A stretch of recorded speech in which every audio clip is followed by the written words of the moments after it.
Hey guys, this is Eric with Pixel Rookie, and this is episode number 6 of our Rimworld series about the colonists and New Raleigh 2.0's survival. Last episode, we had some new members join the colony, but obviously died and Smonk was ambushed and taken away. They can only hope that he's still alive and continue to press on.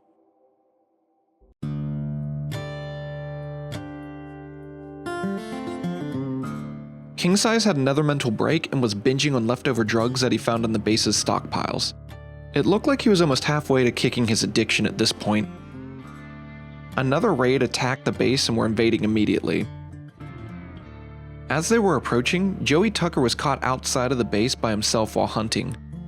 He was surrounded by men and had to think fast to get out of the situation.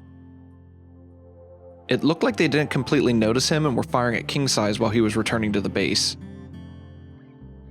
He cut around to the left while hugging the mountainside and was able to escape back to the base. Instead of entering the newly redesigned funnel, 2 raiders stepped back and used the walls for cover. The others were using trees as cover and another firefight was going on. One of the raiders were taken out, but Joey Tucker was hit directly and taken down. King Size went in and rescued Joey from the gunfire while Hoff and Stompy provided cover fire. Another one was killed and the last 2 raiders retreated. Fravatar prepared to chase down the wounded raider. It didn't take long and Fravatar killed him. Joey Tucker was still being tended to by King Size and he ended up getting a disease. He was sick from gut worms. They realized that the doorway into the funnel wasn't working, so they removed it and they were cutting all the trees down. This would minimize any cover attackers will have in the future.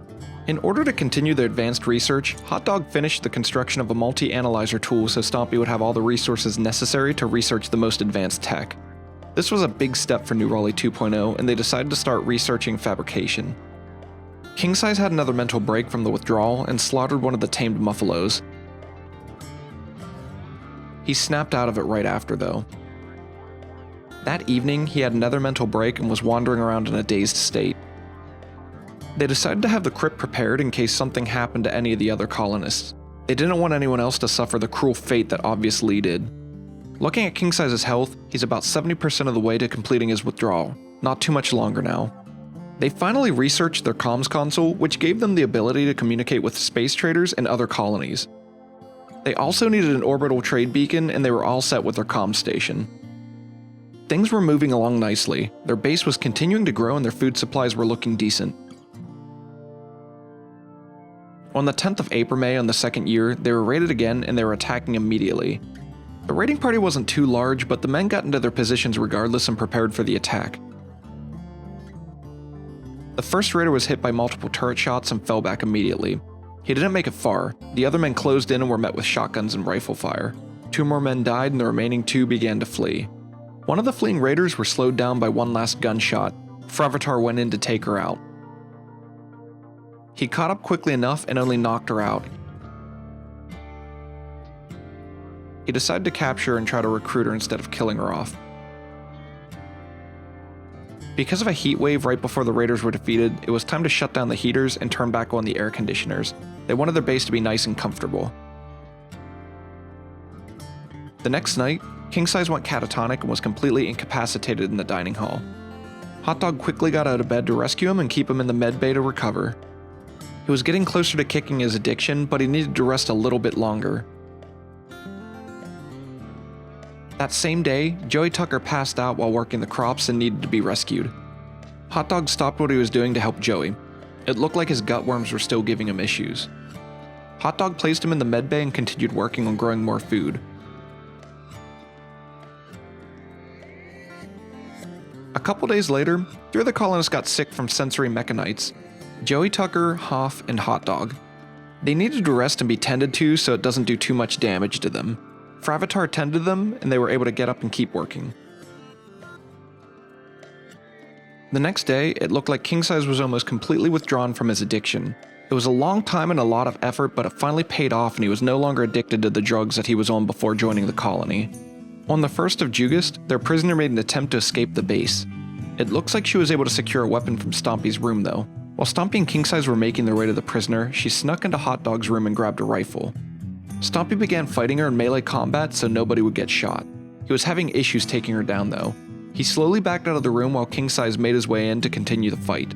They fought for a bit in Hot Dog's room, but King Size was just too strong and eventually took her down. Once she was incapacitated, King Size captured her again and brought her back into her cell. That evening, Hop finished crafting a chain shotgun. This will really help him out with fending off future raiders. New Raleigh 2.0 was really progressing at this point. Because there were more chain shotguns crafted, Fravatar went ahead and grabbed one too. Stompy was able to research hospital beds, which will really help out in their medbay after raids. The next research was a vitals monitor, which will push their medbay's efficiencies even further. The time came to replace their beds with hospital beds. This process took some time, but the end result was a better medbay for the colonists of New Raleigh 2.0. The next task at hand was making a prison hall that would separate captured prisoners. Right now, having up to 3 prisoners maximum in one room just wasn't cutting it. They carved out 4 separate cells. On the 8th of August, King Size was able to successfully recruit their captive. We'll name our newly recruited colonist Niron, who requested to be a member of the colony in an earlier episode. We're glad you're here. The vital monitors were researched and it was time to add them by the hospital beds to make the medbay even better. The next night, a group of wild boars went mad from a psychic wave and began to attack the base. The men's were making their way to the entrance to defend it, but they were coming in too quickly. The turrets began to open fire on them as they approached. As the men arrived, they were already by the sandbags and began attacking them. They grouped up and fought them off.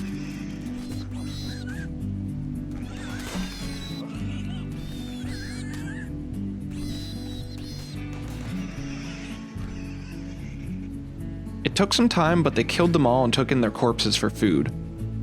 Early in the morning on the 12th of August, another refugee was being chased by raiders and asking for safety. Their defenses were solid and they could use another colonist, so they agreed to let her join the colony. Her name was Galvin, and she was a capable fighter and had good social and intellectual skills.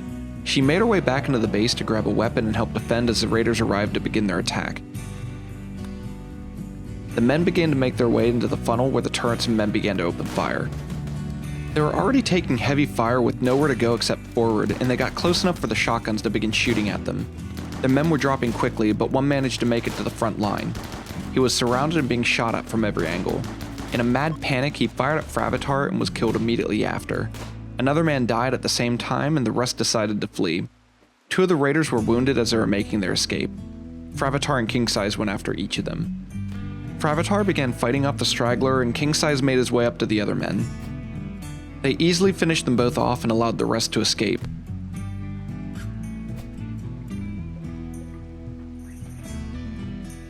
Late into the night of the 14th of August, Stompy managed to win Niron's love by talking about his own accent. They became lovers at that point.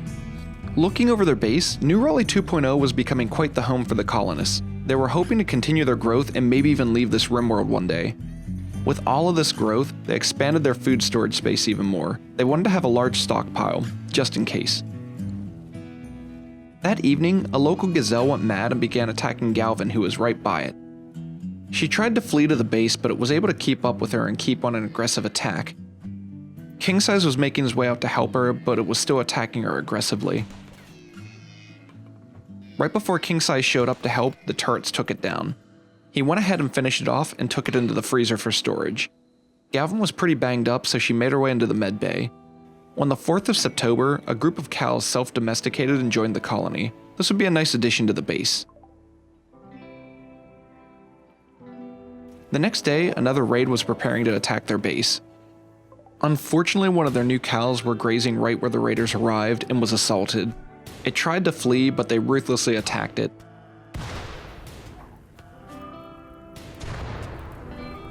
A cow died soon after. The raiders made the mistake of funneling into the base one at a time and were taken out immediately.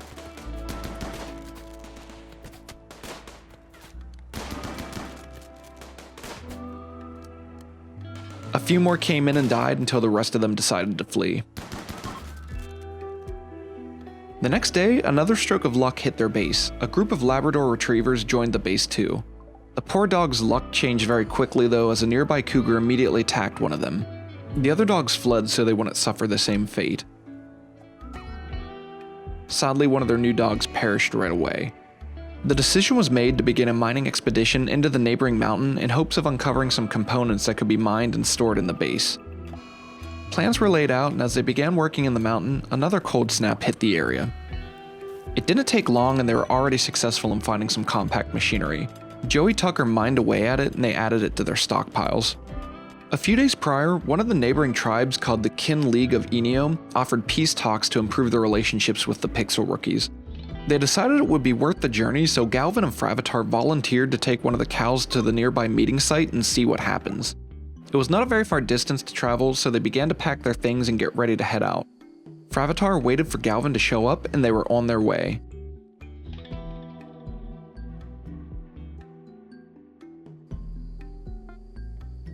While they were gone, another group of raiders attacked the base. They gathered nearby at the south end of the valley and prepared for their invasion. While waiting for the attack, Galvin successfully negotiated peace talks with the other faction and improved their relationship. This was great to hear, and since they were finished with their mission, they made their way back home. About at that time, the raiders began their attack. As soon as they rounded the corner, the men opened fire. The first raider was killed immediately, which caused the other men to panic. Two of them made the mistake of pressing forward to try and engage them. It didn't take long until they were killed too. This caused the remaining raiders to flee from the area. One of the men were badly wounded, so King Size made his way out to finish him off. He was still too quick though, and he managed to outrun King Size. The next day, Galvin and Fravatar returned to the base from their first mission outside of the valley. The next night, the colonists continued to mine out the other mountain in search of valuable minerals. Some good news came to the colony the following night. One of their Labradors, She-Devil, became pregnant. The puppies could be traded or sold as a valuable commodity, or they could just keep them for company in the base. On the 15th of September, a small army of raiders prepared to attack the colony. In the group of raiders, Fravatar's daughter was present. This could complicate things. This might be the biggest raiding party they've had to fight against so far. Are they going to be able to fend off the attackers? What will happen with Fravatar and his newly discovered daughter in the raiding party? Find out in the next episode to see what happens to New Raleigh 2.0. I hope you enjoyed this episode. Thanks for watching, and as always, have a good one.